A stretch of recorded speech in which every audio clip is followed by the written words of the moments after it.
Hello students, how are you all? I hope you all are fine. Today we are going to discuss our chapter number 5, that is principle of inheritance and variation.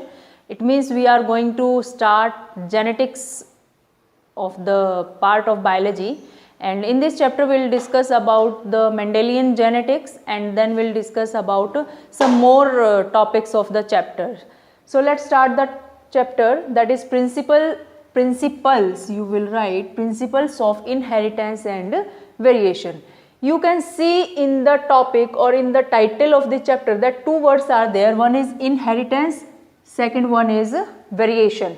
Okay, so what is inheritance and what are in variations? First of all you should know that inheritance क्या होता है और variations क्या होती है. ठीक है, inheritance is the process by which characters passed from parents to the progeny. You all know that we have some characters like our parents. हम अब बिल्कुल अपने पेरेंट्स जैसे दिखते हैं, चाहे वो हमारा नेचर है, चाहे वो हमारी बॉडी फिगर है, एक्सटर्नल अपीयरेंस है. Okay, so what how it happen, कैसे होता है ये सब? पेरेंट से प्रोजेनी तक, पेरेंट से ऑफस्प्रिंग तक जीन्स आती हैं. और you can just understand the things clearly that inheritance एक ऐसी प्रोसेस है जिससे पेरेंट से ऑफस्प्रिंग तक, पेरेंट से प्रोजेनी तक जो है कैरेक्टर्स आते हैं. That process is known as inheritance. Clear? So how what you will write here, it is the process by which characters are passed from parents to progeny. Progeny means next generation, baby. Okay, progeny or offspring you will write. Second term is variation. What do you mean by variation? Now I told you that parents जैसे resemble करते हैं, हम parents जैसे दिखते हैं, हम हमारे बहुत सारी चीज़ें पेरेंट्स जैसी हैं, बट कुछ चीज़ें ऐसी भी तो है ना जो पेरेंट्स से अलग हैं. कुछ डिफरेंसेस हैं हमारे और हमारे पेरेंट्स के बीच में. उन डिफरेंसेस को क्या बोलते हैं? Variation. So what you will write, these are differences. ये क्या है? वो डिफरेंसेस हैं किसके बीच में? Differences between parents and progeny. Progeny और offspring you can write. Parents और प्रोजेनी में जो डिफरेंस होते हैं उन डिफरेंसेस को क्या बोला जाता है? वेरिएशन. समझ आया? तो तब भी हम जेनेटिक्स की बात करते हैं, इनहेरिटेंस की बात करते हैं, वेरिएशंस की बात करते हैं, तो एक साइंटिस्ट का नाम आता है. वो साइंटिस्ट कौन है? G J. Mendel. Gregor John Mendel. G J. Mendel. This scientist is very famous, or you can say genetics is due to this only. इस scientist की वजह से ही genetics है. He is known as father of genetics. इन्हें father of genetics क्यों कहा जाता है? Because he has done a lot of work in the field of genetics. Genetics के फील्ड में इन्होंने बहुत काम किया है, इसीलिए इनको क्या बोला जाता है? father of genetics. G J. Mendel क्या थे एक्चुअल में? Let me tell you some that कुछ स्टोरी बताती हूँ उनके बारे में. G J. Mendel was a brilliant child. बहुत ही ब्रिलियंट, बहुत ही इंटेलिजेंट स्टूडेंट होते थे वो अपने स्कूल लाइफ में. And what happen, due to some problem he go into depression. वो डिप्रेशन में चले जाते हैं एंड ही बिकेम मंक. वो मंक बन जाते हैं. मंक क्या होता है? लाइक प्रिस्ट, पुजारी होते हैं ना मंदिर में, ऐसे ही मंक होते हैं चर्चेज में. He went to a church. वो चर्च में चले जाते हैं और चर्च में एक स्कूल है, उस स्कूल में वो पढ़ा रहे हैं. ठीक है, स्कूल में जाने के बाद वहाँ पे वो पढ़ाते हैं और उस स्कूल के बाहर एक गार्डन है. वहाँ पे एक गार्डन था और वो स्कूल में टीच भी करते थे और गार्डन में वहाँ पे कुछ खेती वेती भी कर लेते थे. गार्डन में एक प्लांट था, उसका नाम था गार्डन पी. क्या नाम है? Garden pea. Not sweet pea. Sweet pea is different from garden pea. Garden pea का जो बायोलॉजिकल नेम है और बॉटनिकल नेम है वो है पाइसम स्टाइवम. बट जो स्वीट पी है वो लेदाइरस होती है. क्लियर? तो there is difference between garden pea and sweet pea. This question can come in your board exam in MCQ form, that on which plant Mendel did work. किस plant पे Mendel ने काम किया? तो उनमें एक ऑप्शन स्वीट पी भी हो सकता है. ठीक है, तो garden pea is the correct answer. So he what he said, वहाँ पे वो मटर के जो है प्लांट उगा रहे थे, और उन प्लांट्स में उन्होंने क्या देखा कि कुछ प्लांट्स तो बहुत ज़्यादा लंबे थे और कुछ प्लांट बहुत ज़्यादा छोटे थे। जैसे ह्यूमन की पॉपुलेशन में होता है ना कि हमारी पॉपुलेशन में क्या है, हम एक एवरेज से हाइट के हैं, बहुत लंबे हैं तो थोड़े से छोटे हैं, बहुत छोटे नहीं है, या ऐसा नहीं है कि कोई 8 फीट का है और कोई सिर्फ 2 फीट का है, ऐसा नहीं है। हम एक एवरेज सी हाइट के हैं, लगभग मिलते जुलते, बहुत ज़्यादा डिफरेंस नहीं है। बट पी की प्लांट में मेंडल ने क्या देखा कि या तो प्लांट बहुत ही ज़्यादा टॉल था या प्लांट बहुत ही ज़्यादा ड्वार्फ था, बहुत छोटा था। तो वो यही सोच रहे थे कि ऐसा क्यों हो रहा है, ऐसा क्या है कि मतलब ये प्लांट ऐसे क्यों दिखाई दे रहे हैं। तो what he has done from 1856 to 1863, 7 years he did experiments on the pea plant. वो पी प्लांट पे स्टडी करते रहे 7 सालों तक, और इसी ड्यूरेशन में उन्होंने 3 लॉ ऑफ इनहेरिटेंस दिए। 3 लॉज ऑफ इनहेरिटेंस जो हम आज तक भी पढ़ते आ रहे हैं विदाउट एनी प्रॉब्लम, किसी बिना प्रॉब्लम के, किसी टाइप की कोई कमी के, हम इन तीनों लॉ को आज तक भी पढ़ते आ रहे हैं। 7 सालों तक उन्होंने काम किया, ठीक है। एंड इन 1865 उन्होंने अपने वर्क को पब्लिश करा दिया एक मैगजीन में। एंड मेंडल कहाँ से थे? Austria. Austria is an European country, एक यूरोपियन कंट्री है ऑस्ट्रिया। ऑस्ट्रिया में एक जगह है ब्रुन, उस जगह पर उन्होंने अपने वर्क को पब्लिश कराया एक मैगजीन, एक लोकल सी मैगजीन में उन्होंने अपना काम पब्लिश करा दिया। बट किसी ने उस काम को किसी टाइप की इंपॉर्टेंस नहीं दी। Nobody pay attention towards that work, किसी ने ध्यान नहीं दिया। तो क्या हुआ, वो काम ऐसे रह, तो मेंडल भी बेचारे ऐसे ही रहे। एंड कुछ टाइम बाद वो उनकी डेथ हो गई, एक्सपायर हो गई वो। फिर क्या होता है, इन 1900 3 साइंटिस्ट होते हैं, and 2 scientist are de Vries, Correns and शर्मार्क।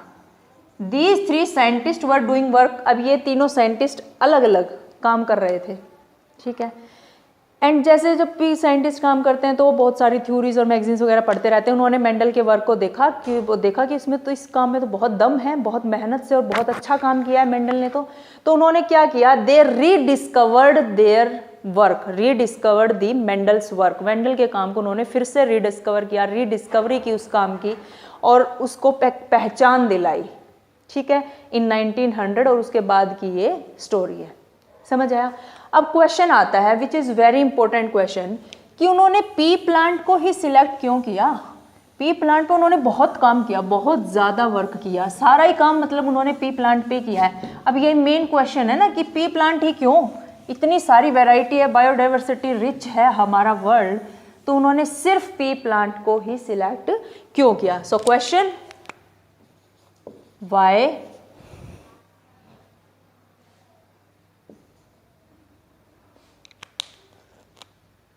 why Mendel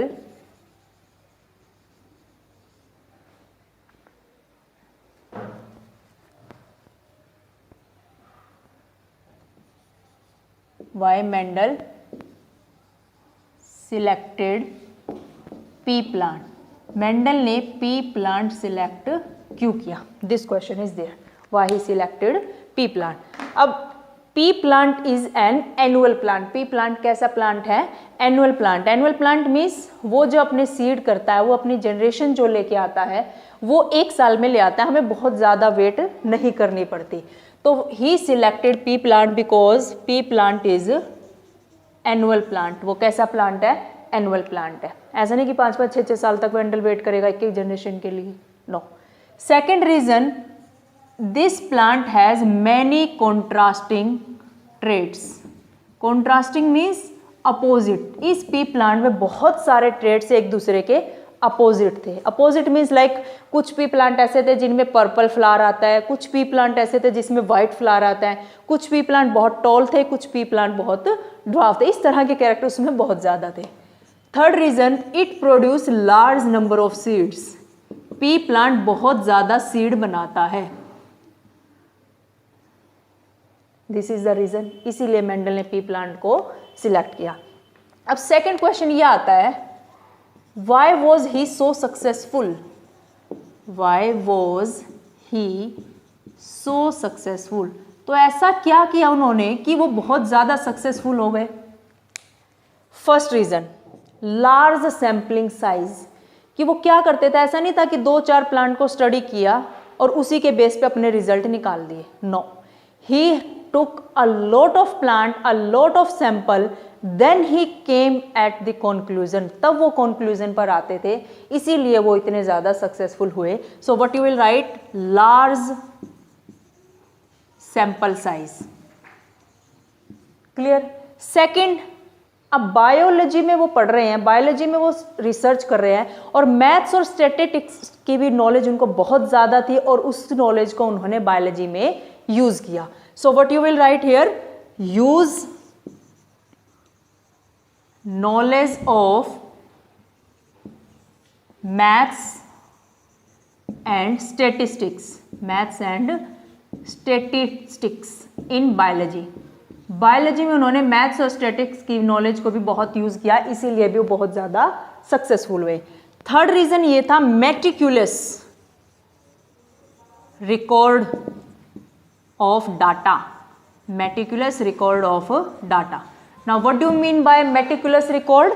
Meticulous means minor सा भी अगर कोई उनको रिजल्ट दिख रहा है, माइनर सा भी कुछ चेंज, कुछ नई चीज़ दिख रही है, उसको भी उन्होंने रिकॉर्ड किया, नेग्लेक्ट नहीं किया कि चलो इसको तो कोई नहीं है तो थोड़ा सा इसको छोड़ देते हैं। No, each and every type of record he noted down, इसीलिए ही वॉज वेरी सक्सेसफुल। इसीलिए आज तक हम उनको पढ़ रहे हैं चीज़ों को। समझ आया?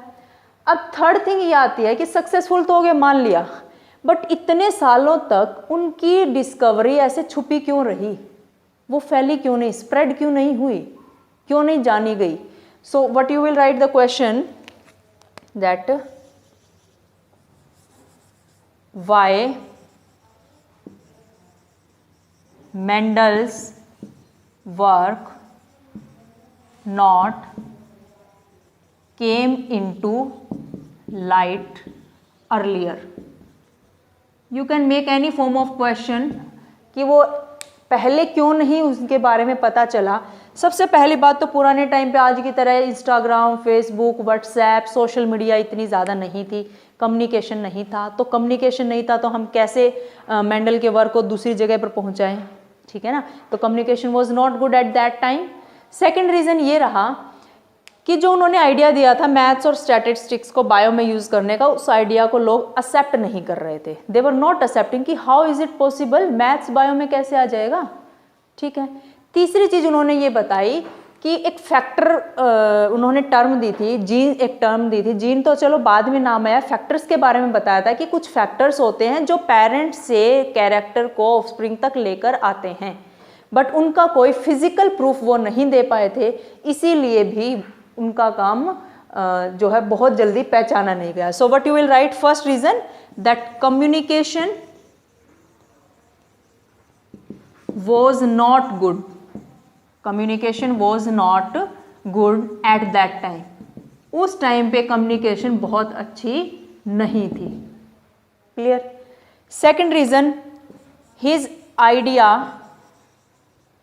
Of using maths was not well accepted, उनका आइडिया मैथ यूज करने का एक्सेप्ट नहीं किया गया। Second, he did not give, उन्होंने कोई प्रूफ नहीं दिया। He did not give physical proof, किस चीज का प्रूफ नहीं दिया? Of factors. अब do you know this thing that if any scientist doesn't give any proof of his research then that theory is not accepted, वो theory accept ही नहीं की जाती, उसको माना ही नहीं जाता। तो किसी टाइप का प्रूफ नहीं दे पाए थे फैक्टर्स का, इसीलिए वो फेल माने गए, या यूं कह लो कि बहुत लंबे टाइम तक उनके काम को पहचान नहीं मिली। तो these 3 questions are very important कि मेंडल ने पी प्लांट को सिलेक्ट क्यों किया, इतने सक्सेसफुल वो कैसे हो गए, और उनका काम बहुत दिनों तक जाना पहचाना क्यों नहीं गया। समझ आ गया? अब before we start the main topic of the chapter, Mendelian genetics को हम स्टार्ट करें, उससे पहले तुम्हें कुछ टर्म्स को बहुत अच्छे से समझना है। Some basic terms are there which will be use in the chapter again and again. तो बार बार जब उनको यूज किया जाएगा तो तुम्हें कोई डिफिकल्टी ना आए, उससे पहले ही हम उन बेसिक टर्म्स को पढ़ लेंगे, समझ लेंगे। क्लियर? सो वो बेसिक टर्म्स कौन कौन सी हैं, let me tell you. First term is, you will write here basic terms.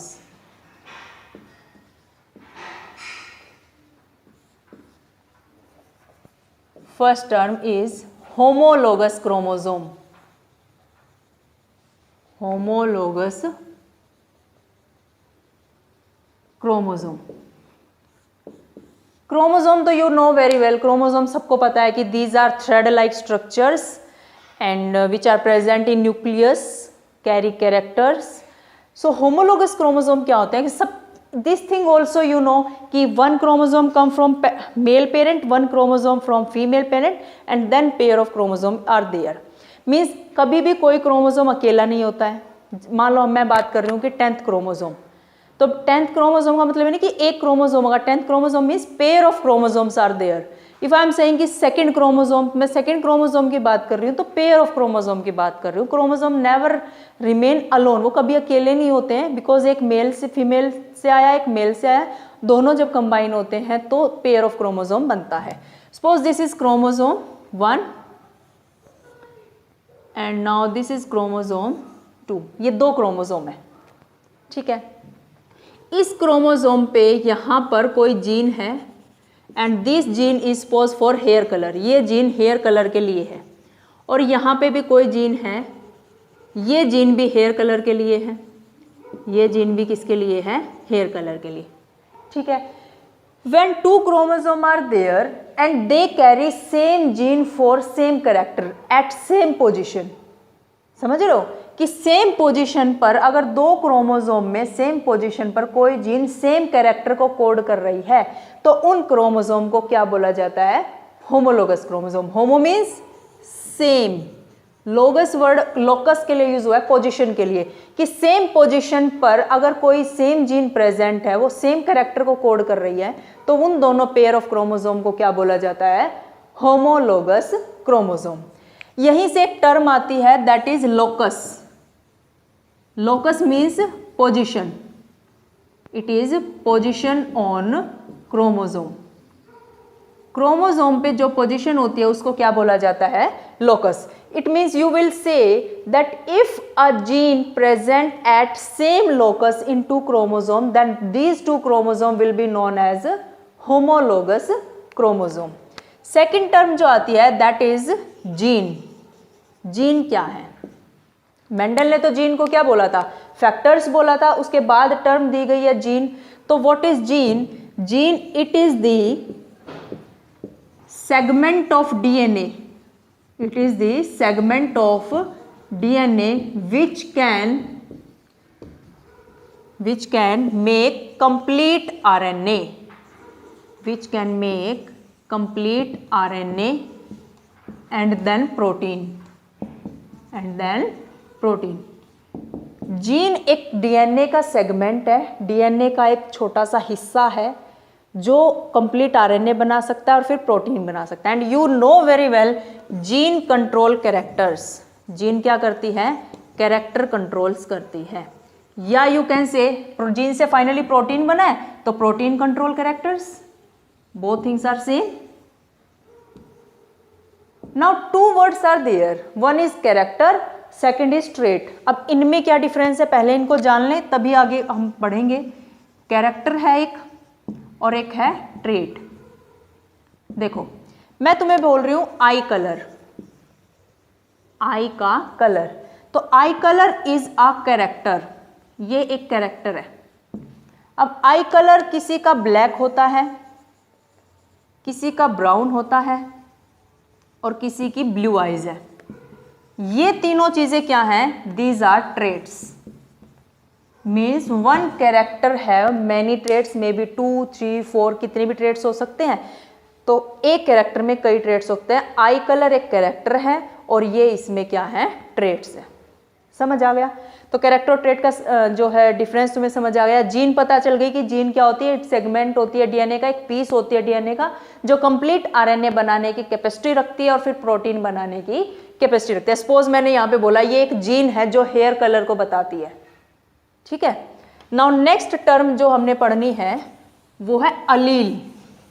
Gene और अलील दोनों को साइड बाय साइड पढ़ेंगे कि जीन क्या होती है और अलील क्या होती है।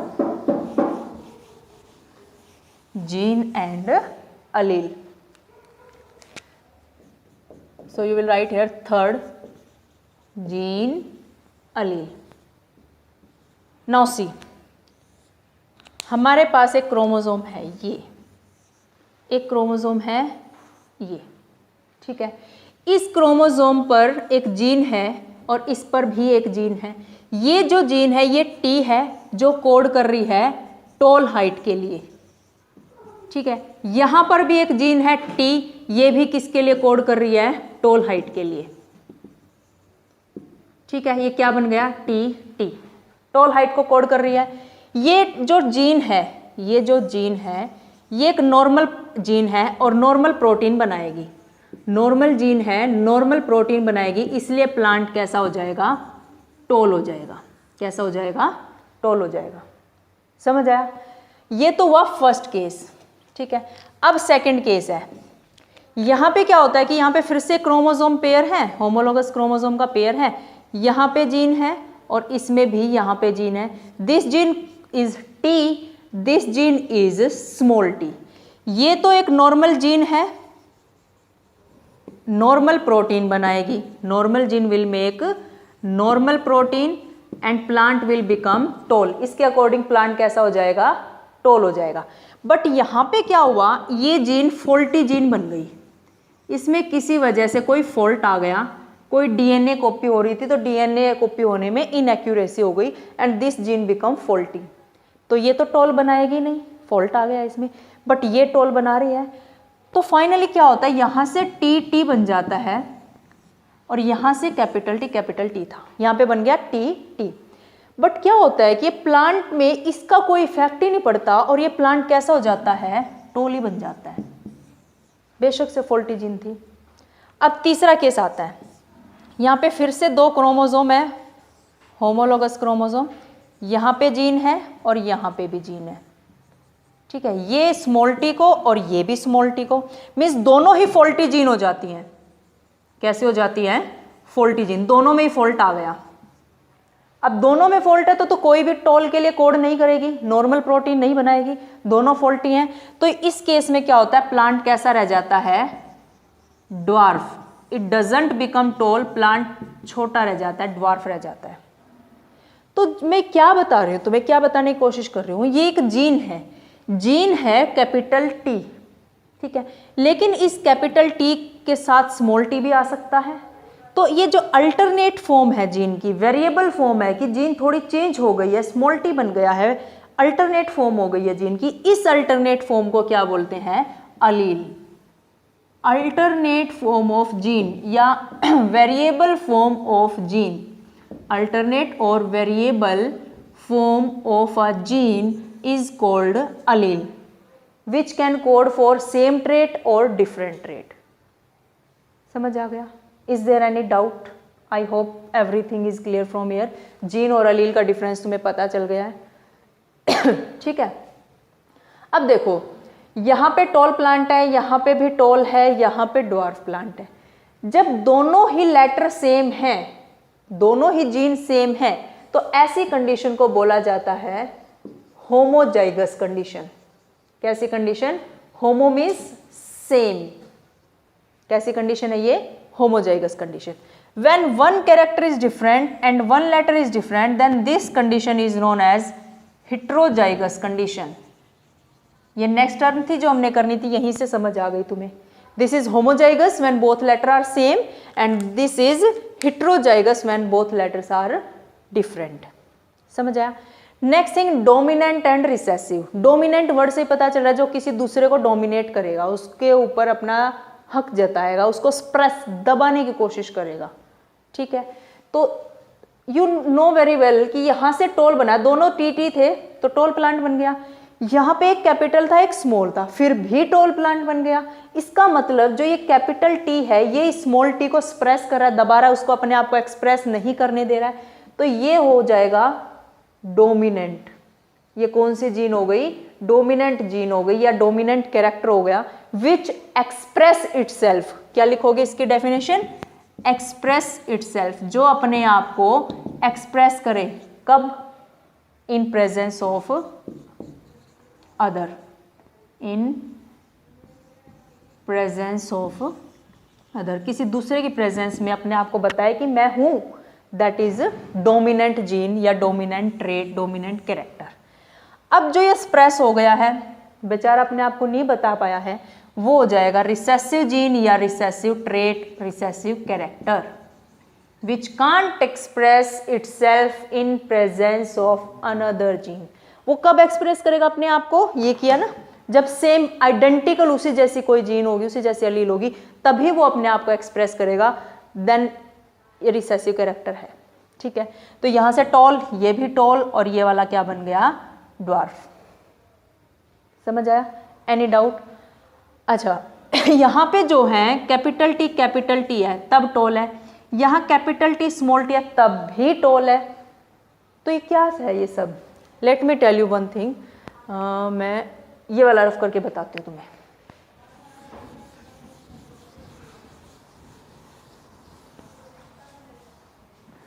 One term is phenotype, second term is genotype। ठीक है, phenotype, genotype। phenotype क्या है? it is external appearance, external appearance means बाहर से देखने में, अरे स्पेलिंग गलत हो गया, अपीयरेंस। ठीक है ठीक है, एक्सटर्नल अपीयरेंस, जो बाहर दिखता है। ये टॉल दिख रहा है हमें, कोई प्लांट हमें दिख रहा है, हम देख के बता दे टॉल है, ये ड्वार्फ है, वो फिनोटाइप होती है। किसी बच्चे को देख के बता दे कि ये टॉल है, ये ड्वार्फ है, तो वो फिनोटाइप होती है।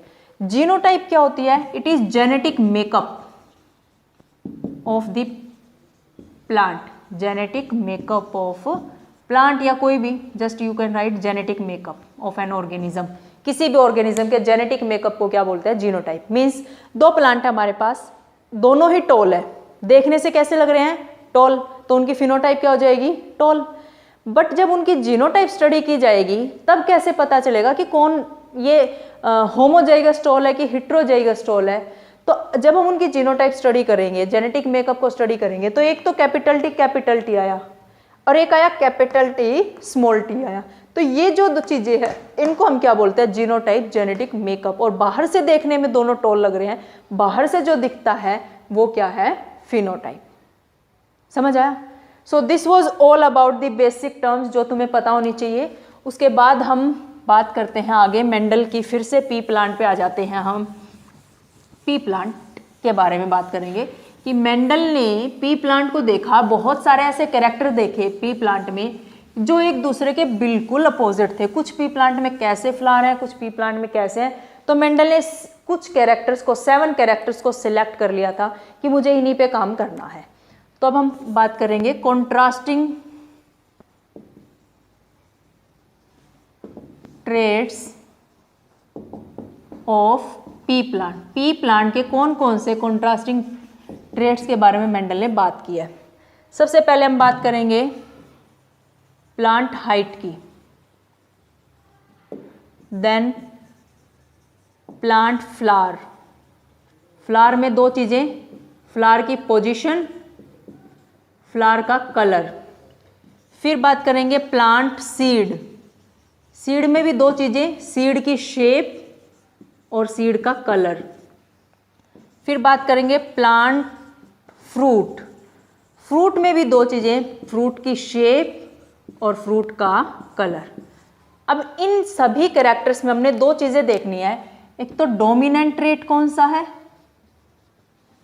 और एक रिसेसिव ट्रेट कौन सा है। अब डोमिनेंट रिसेसिव तो क्लियर है, तुम्हें समझ आ गया क्या है डोमिनेंट रिसेसिव। तो प्लांट की हाइट देखनी है और फिर ये देखनी है चीजें हमें। हम नीचे से स्टार्ट करते हैं। प्लांट फ्रूट, जब भी हम मटर लेने जाते हैं, ठीक है। हम क्या देखते हैं, मोटी मोटी मटर छांटते हैं, हम सिलेक्ट कौन सी मटर करते हैं, जो थोड़ी मोटी मोटी दिखाई देंगी, जो पिचकी हुई होंगी, पतली पतली होंगी, उन मटर्स को हम नहीं लेंगे। तो प्लांट की शेप, यानी जो हम चाहेंगे ना वो डोमिनेंट ट्रेट है, जो हम नहीं लेना चाहते वो रिसेसिव ट्रेट है। ऐसे याद कर सकते हो, बहुत ईजी तरीका है। तो प्लांट का फ्रूट की शेप, तो जो वो मैं मटर की बात कर रही हूँ, जो थोड़ी मोटी मोटी मटर हैं उनको बोलते हैं फुल शेप, और दूसरी जो पिचकी हुई मटर है उनको बोलते हैं कॉन्स्ट्रिक्टेड। कंस्ट्रिक्टेड कैरेक्टर रिसेसिव है और फुल कैरेक्टर डोमिनेंट है। कलर, अब हम मटर कौन सी लेते हैं, ग्रीन कलर की मटर आती है कि येलो येलो आती है, हम कौन सी लेते हैं, ग्रीन वाली, तो वो डोमिनेंट कैरेक्टर हो जाएगा ग्रीन, और यहां पे आ जाएगा येलो। अब हम बात करते हैं सीड की। अब मटर को हमने खोला और सीड निकालते हैं, मटर के दाने निकालते हैं। सीड की शेप, हमें मोटे मोटे दाने ज़्यादा पसंद आते हैं बजाय वो जो पिचके हुए हैं जिनकी शेप खराब हो रखी है। तो शेप राउंड, डोमिनेंट कौन सी हो जाएगी, राउंड, और रिसेसिव कौन सी हो जाएगी, रिंकल्ड, जिस पे झुर्रियां आ गई हैं। अब सीड में धोखा हो जाता है, मटर तो हमने देख ली ग्रीन वाली छांट के ले आए हम सिलेक्ट करके, बट अंदर से सीड निकल गए येलो। तो यहाँ पे कलर कैसा डोमिनेट हो जाएगा, सीड का येलो, और रिसेसिव कौन सा हो जाएगा, ग्रीन। ठीक है। उसके बाद प्लांट का फ्लावर आता है। फ्लावर की पोजीशन, दो पोजीशन है, एक एक्सियल पोजीशन और रिसेसिव जो हो जाएगी वो टर्मिनल पोजीशन। अब एक्सियल टर्मिनल क्या होते हैं, सपोज दिस इज प्लांट, ऐसे ऐसे की लीफ जा रही है भाई ये, ठीक है, और यहां से फ्लावर निकला है, ठीक है, फिर ये आगे बढ़ता गया, यहाँ इसकी लीफ है, यहाँ भी लीफ है, यहाँ भी एक फ्लावर आ गया है। ये एक्सियल पोजीशन होती है कि टिप पे नहीं, कॉर्नर पे नहीं, और दूसरी पोजीशन होती है टर्मिनल, कि टर्मिनल पे फ्लावर जरूर होगा, यानी टिप पे फ्लावर जरूर होगा, बाकी जगह देखा जाए। समझ आया। तो एक्सियल जो है डोमिनेंट कैरेक्टर है और टर्मिनल जो है रिसेसिव कैरेक्टर है। फ्लावर का कलर, अब डोमिनेंट है, कुछ तो कलर लाएगा, अपने आप को एक्सप्रेस करेगा, तो कैसा कलर, वॉयलेट, जो एक्सप्रेस ही नहीं करेगा बेचारा, कलरलेस है, it means that is white. Plant की height, tall is dominant and dwarf is recessive. You have to learn them, this question comes in board exam. Okay, तो ये कॉन्ट्रास्टिंग ट्रेट्स थे पी प्लांट के 7 जो Mendel ने study किए हैं। उसके बाद हम बात करेंगे मेंडल ने एक्सपेरिमेंट कैसे किए, अब उनके एक्सपेरिमेंट की बात करेंगे। व्हाट ही हैज डन, उसने एक फ्लावर लिया, एक पी प्लांट लिया, एक फ्लावर लिया, ठीक है, और ये उसमें क्या है, ये हो गया फीमेल पार्ट, और ये बना रही हूं मैं जो ये क्या है, मेल पार्ट। एक उन्होंने मेल पेरेंट ले लिया और एक इधर ले लिया फीमेल पेरेंट, ठीक है। ऐसे ही फिर एक और फ्लावर बना लो, इसकी कार्पल, एंड देन ये स्टेमन, ठीक है। What he has done, female part से उन्होंने इन एंथर को रिमूव कर दिया, हटा दिया, यानी इमेस्कुलेशन कर दिया। What he has done, emasculation, and then क्या किया, बैगिंग। ये हम सेकंड चैप्टर में बहुत अच्छे से पढ़ चुके हैं, इसलिए किया ताकि सेल्फ फर्टिलाइजेशन, सेल्फ पोलिनेशन ना हो। हटा दो, इनको हटा दिया, इसको बैग से कवर कर दिया। Then he dusted pollen from this anther to the stigma. Pollination हो गया, फर्टिलाइजेशन हो गया, फर्टिलाइजेशन के बाद उन्होंने यहाँ से ये सीड कलेक्ट कर लिए, सीड कलेक्ट करके उन्होंने फील्ड में ग्रो कराया, और यहाँ से क्या हुआ, पी के प्लांट बन गए। क्या बन गए, पी के ऐसे प्लांट बन गए हैं ये। And this pea plant is known as F1 generation. Parents की जब क्रॉसिंग हुई तो जो नेक्स्ट प्रोजेनी आई, फर्स्ट प्रोजेनी आई, उसको क्या बोला, F1 जनरेशन। फिर से इनके साथ यही वाली चीजें की, एमेस्कुलेशन, बैगिंग, एंड इनको पेरेंट लेके फिर क्रॉसिंग कराई, और फिर नेक्स्ट जो पी प्लांट बने, फिर से सीड कलेक्ट करा, फील्ड में ग्रो कराया, फिर से प्लांट बने, and this generation is known as F2 generation. ये सब क्रॉस किया मेंडल ने, समझ आया। अब हम क्रॉस करेंगे। क्रॉस क्या है एक्चुअल में, पेरेंट्स की मेटिंग कराना, उनका रिप्रोडक्शन कराना, नेक्स्ट प्रोजेनी मिलने के लिए, पाने के लिए, उसको बोलते हैं क्रॉस। तो उन्होंने क्रॉस किया, मोनोहाइब्रिड क्रॉस, या जो एनसीईआरटी में तुम्हारी हेडिंग है that is inheritance of one gene, inheritance of one gene. एक कैरेक्टर को स्टडी करके जो क्रॉस कराया गया उसको बोलते हैं monohybrid cross, inheritance of one gene. तो व्हाट ही हैज डन, सबसे पहले उन्होंने लिए पेरेंट्स की फिनोटाइप क्या है, एक टॉल लिया एक ड्वार्फ लिया। फिर पेरेंट्स की जीनोटाइप क्या ली उन्होंने, टॉल के लिए कैपिटल टी, स्मॉल के लिए स्मॉल टी, ड्वार्फ प्लांट के लिए। अब बनेंगे इनके गैमेट्स। गैमेट्स क्या होते हैं, हाफ नंबर ऑफ क्रोमोसोम होते हैं उनके अंदर। तो गैमेट्स बनाते हैं, जब ये दोनों सेम होते हैं तो यहाँ से एक ही गैमेट बनता है। जब दोनों सेम हो, ये भी दोनों सेम है तो यहाँ से भी एक ही गैमेट बनेगा। इनकी अब क्या करवाई है, सेल्फिंग। क्या करवाई है, सेल्फिंग। क्रॉसिंग हुई तो यहाँ पे बनी सारी जनरेशन TTI। ये कैसी जनरेशन आ गई, F1 generation. This is F1 generation. समझ आया। अब सारे प्लांट कैसे आ गए F1 जनरेशन में, टॉल आ गए। कैसे आए, टॉल, क्योंकि हमने बात की थी कैपिटल T डोमिनेंट है, ये इसको स्प्रेस करेगा, ये रिसेसिव है, तो कैसा प्लांट आ गया, toll.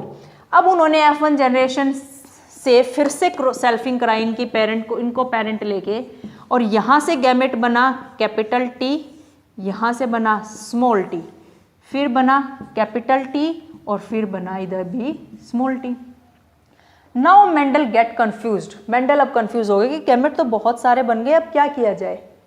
Okay, he took help from the scientist, England से एक साइंटिस्ट थे दैट इज प्यूनेट। उन्होंने प्यूनेट साइंटिस्ट की हेल्प ली। प्यूनेट ने बोला कि मैं तुम्हारी हेल्प करता हूँ, what you have to do, you make a square, तुम एक स्क्वेयर बना लो। तो मेंडल ने वही किया, एक स्क्वेयर बना लिया। इस तरह से बोला कि ऐसे तुम यूं कंपार्टमेंट्स बना लो, और दोनों गैमेट्स को, इधर वाले दोनों गैमेट्स को इधर लिख दो और इधर वाले को इधर लिख दो। मेल गैमेट्स को इधर लिख दिया और फीमेल गैमेट्स को लिख दिया इधर। बोले अब तुम कॉम्बिनेशन कराओ, इधर से इसकी हुई तो कैपिटल T, इसकी इससे होगी तो capital T small t। Now this one, अब ये थोड़ा ना हम पहले लिखेंगे, तो कैसा कैरेक्टर है, रिसेसिव है, तो you will write T and here you will write small t। तो मेंडल की प्रॉब्लम सॉल्व हो गई, इजी हो गया। Now what you are seeing, क्या दिख रहा है तुम्हें, यहाँ भी capital T, but here only small t। तीन जगह कैपिटल T दिखाई दे रहा है, इट मीन्स तीन प्लांट कैसे आए, टॉल, और वन प्लांट कैसा आया, dwarf. 3 plant tall, 1 plant dwarf. तो रेशो क्या आ गया, 3:1। क्या रेशो आया, 3:1। और ये कैसा रेशो है, फिनोटिपिक रेशो, कि बाहर से देखा ना, जब पी प्लांट को हम जस्ट देख रहे हैं तो 3 प्लांट हमें टॉल नजर आए और 1 प्लांट हमें ड्वार्फ नजर आया, तो रेशो आ गया 3:1।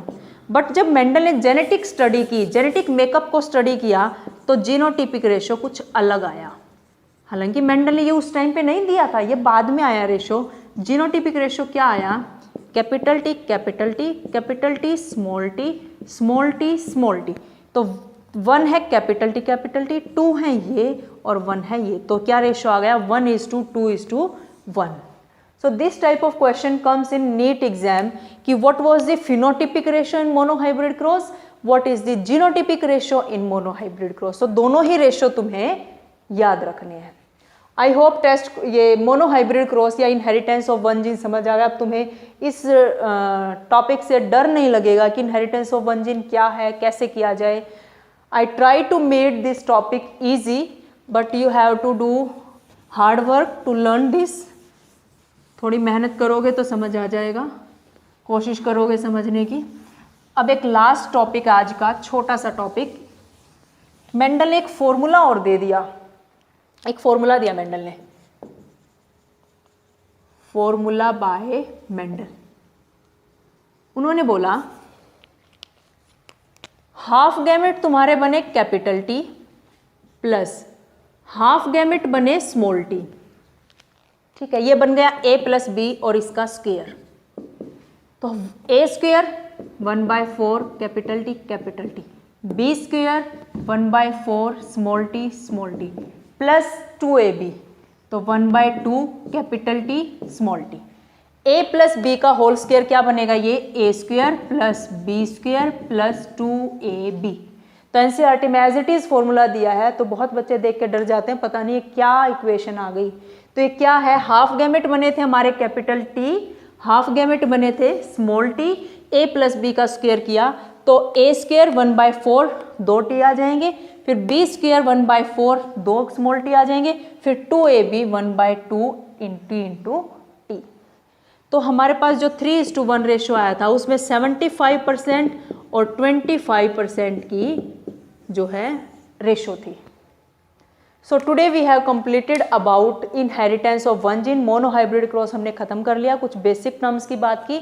You have to revise it properly. So tomorrow in our next class will discuss inheritance of 2 genes and laws given by Mendel. So up to then you have to revise it properly. Thank you everybody.